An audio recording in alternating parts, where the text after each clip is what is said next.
What's up, everybody? It's your boy Delano, the collegiate entrepreneur, and in today's video I'm going to be breaking down a phone conversation that I'm having with a motivated seller, and you're going to see step by step on the specific things that I say to the seller, specific questions that I'm asking the seller, and how I come about negotiating and making the right cash offer so that way we can make a wholesale profit out of this deal. But for those of you who are not subscribed to my channel right now, please do me a favor and go ahead and hit that subscribe button. Also, if you find value added in this video to your life, go ahead and hit that like button. And if you learned something from what you're about to see today, go ahead and hit a comment or ask me a question. And if there's anything that you're confused about, I'll try to clear it up as best as I can. Well, with that being said, I'm gonna be showing you a clip of me negotiating on the phone with the motivated seller. I'm actually reached out to him via text message, and he posted a house that he's trying to sell on my website. After that, I had called him, built a little bit of rapport with him. We found out that some of his friends are from the country that my dad's from, so we were able to build a little bit of rapport, joking, just kind of building some commonalities. And that's one of the first things that you want to do whenever you get on the phone with a seller, is try to build rapport with them, because ultimately people buy and do business with people that they like and they trust. So your job is not to be one of those telephone scammers or anybody that people don't want to go into business with. You want to make it to where the people who are talking to you the first time feel like that they've known you for a long time. And if you're not a person who might be interested or might not know how to talk or might be nervous in talking with a seller, just go out and maybe even just start talking to just random people or talking to new people that might be in your social groups or in your friend groups, and kind of just start getting a feel of how people have conversations or how people talk. It's not natural. Not everybody has that gift to go out and build rapport or start talking to random people and start making, friends instantly. But I guarantee you, if you watch other people do it and you learn and you take tidbits of what they're doing, you'll eventually learn the skills and develop them yourself. Not saying that this is gonna be overnight you learn it, but sometimes it takes time, and the best way to do it, the best way to learn is by doing it. So in this video, I'm going to be breaking down, like I said, exactly the phone conversation, how it went, and I'm going to let you know if I got the contract. So without further ado, here we go.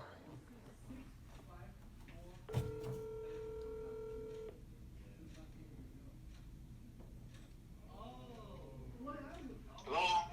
Hey Gerardo, how you doing? This is Delano. Hello? Hello, Gerardo. This is Delano. Hey, how you doing today, sir? Hey, Delano, what's up, buddy? Hey, doing good. How you doing today, sir? Excellent. Good. Yeah, so I'm just following up with you. As I said I would do yesterday, me and my research team were able to get together for about 30 minutes around 2 o'clock and carefully analyze the property and see, what's the best offer that we can make you. Before I go to any values or anything like that, I had like 2 more questions that I wanted to ask you. Is there a lease for the tenants that are living in there? Are they on a lease, or is it month to month? They had a lease, but it's been month to month. Okay, so they're month to month now. Okay. Right. Right. All right. And is the home owned free and clear, or is there any back taxes or liens or anything I should know about? Zero. So it's owned free and clear.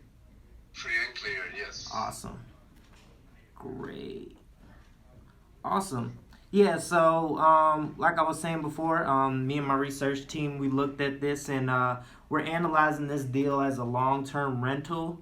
So we're trying to see, we were looking at the numbers a little bit, seeing how it'll appreciate over time, and see if there's a way that we can, maximize the investment at the price if we could get a agreed upon price today. So that being said, I have a number, and it's gonna come in kind of low, and that's because I don't know how much you want to get out of this yet, how much you want to put into your pocket yet.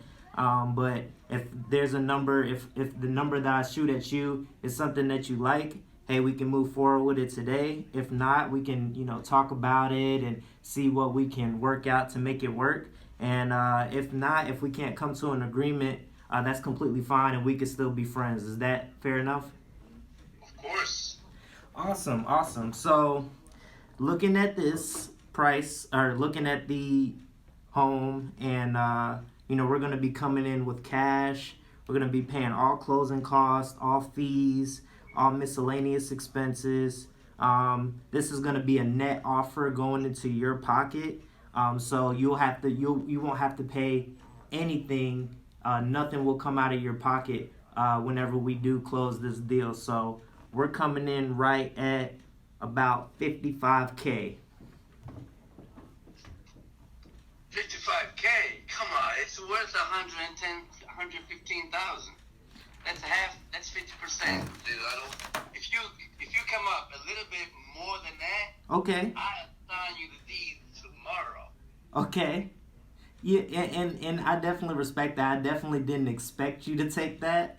I just wanted to kind of see. You're not buying a car, are you? No, sir. You go to a dealership, you spend more money to buy a car than a house. It's going to profit you in the long run. Trust me. Yeah. Trust me. I do not have to sell it. Okay. But you will benefit. Trust me. That house need a younger man like you that will benefit in the long run. Right. A lot more. Right. You will double your money in 5 years. Trust me. Okay. All right. Hold on real quick here. Trust me. If you give me the right offer, because I can put it in the market tomorrow and I'll bring in 110. Minus closing cost, I'll be getting probably around 90, 95. But because you are someone that is going to go out there and is going to do good, I guarantee you that house will do great for you.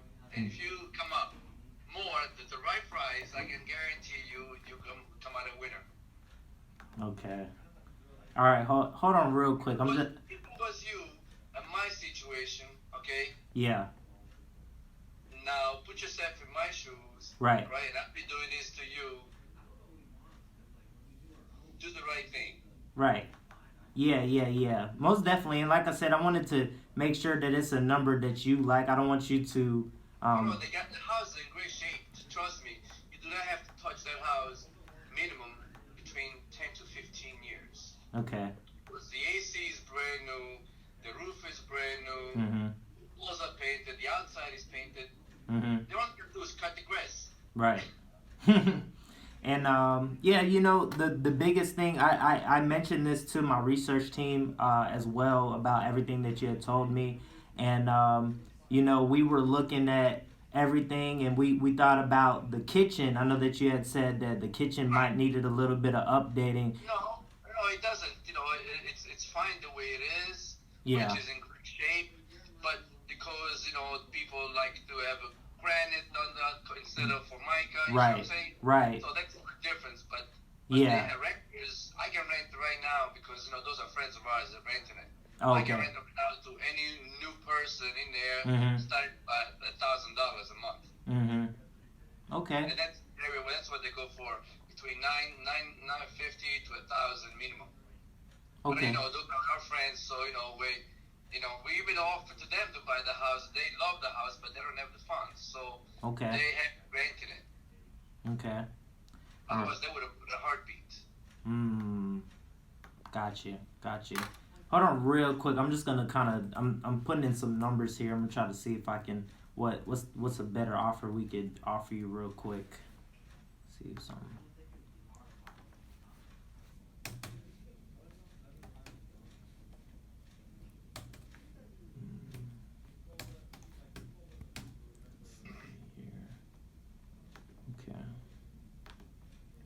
All right, let me ask you this, man, and I'm definitely taking everything that you're saying, into consideration. I'm So definitely unfortunately, I wasn't able to get the tail end of the conversation because our camera started to act up in the middle of the session.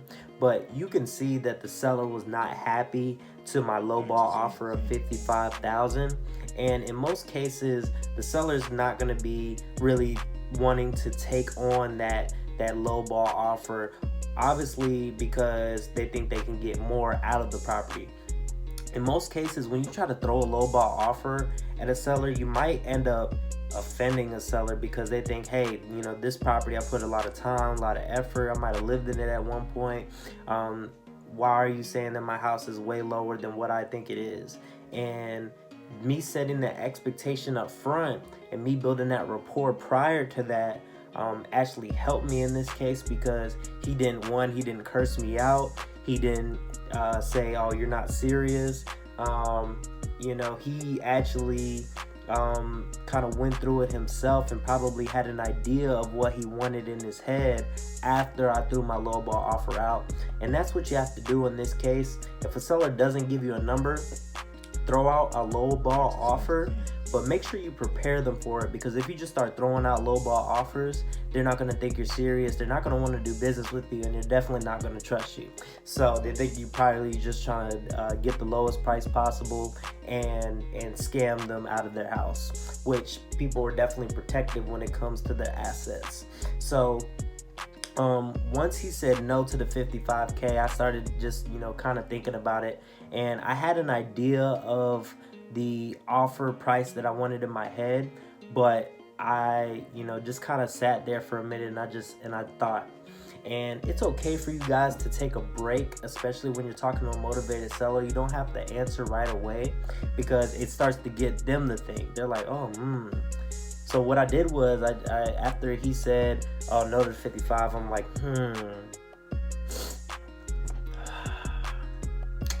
how can I make this work?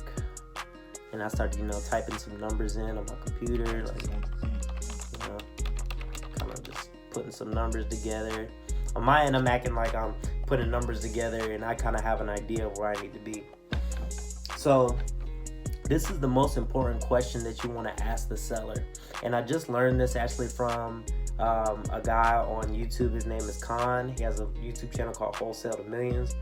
And he said that you want to ask the seller, okay, what's the lowest bottom line number that you will accept on this property if we can get a contract done today? What is the lowest net in your pocket? Go to the seller, go to your pocket, that you will absolutely not take anything lower than this today. What is that price? And he told me he needed at least $75,000 in his pocket. Now, after doing my evaluation on this property, I found out that the property was worth around 125, 135, and I thought it would be a good, you know, I didn't think 75,000 wasn't a bad number, because he said that he had replaced the roof. He said he had put a new HVAC, he put new windows, carpet, paint, updated the bathrooms, and he had done a lot of work to the property. The only thing probably he needed was like some kitchen updates or something like that. So he said 75K, and even though I knew that number could possibly work, I didn't jump and be like, okay, yeah, let's do it. I had waited for a second. I said, 75K. And if you're on the phone, the best way to negotiate is act like the seller is right in front of you. And you kind of want to make sure you're like, let's see if I can make this work. Think about it, because by doing that, you're putting the pressure on the seller. You're putting the ball in your court essentially, but you're also putting it towards the seller. So if you do that, by doing that, you're not only getting the attention focused on you, but they're more likely to listen to what you say and see if that number can work for them. So 75,000, I said, hey, you know, if I can, I'm gonna try to push this through to my boss. I'm gonna try to push this through to my investment partners. If I can get 75,000 for you, are you willing and committed to sign the contract today? And he said, yes, I'll give you the deed tomorrow. I'll do whatever we need to do. And we recently locked up the contract with him for the $75K. I have a couple buyers interested right now. So as soon as I get this property finalized and locked up, I'll let you guys know. But as of right now,